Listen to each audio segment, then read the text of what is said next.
Hola a todos, soy Joana, tu profesora de español de Your Spanish Institute. Hoy hablaremos del pasado. Pretérito perfecto, pretérito indefinido. Pretérito perfecto, acciones pasadas, pero periodo de tiempo no terminado. Finished actions, but period of time not finished. We have some expressions to specify the time.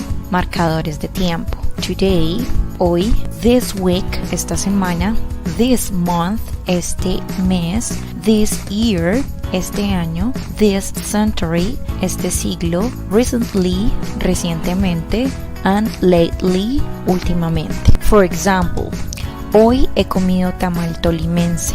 Últimamente he visto películas colombianas. Pretérito indefinido. Acciones pasadas ocurridas pero periodo de tiempo terminado. Finished actions, but the period of time finished. Expressions to specify the time. Marcadores de tiempo. Ayer, yesterday, la semana pasada, last week, el mes pasado, last month, el año pasado, last year. For example, ayer comí un plato de lechona. La semana pasada, mis amigos fueron al desierto de la Tatacoa. According to this information, can you tell me what is the difference between them?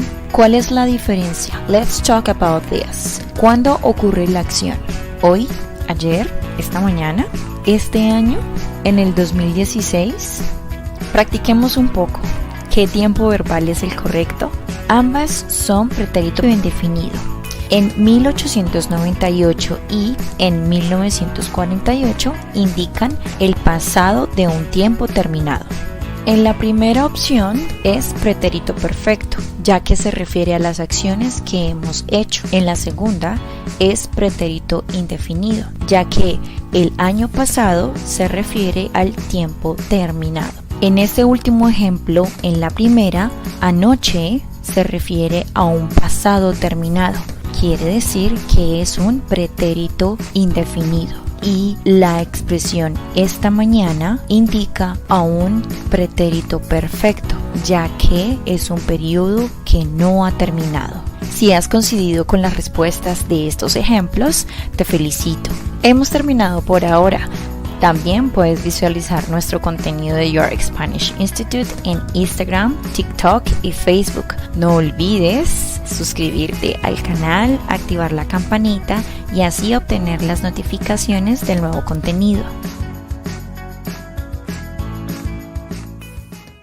Created using Powtoon.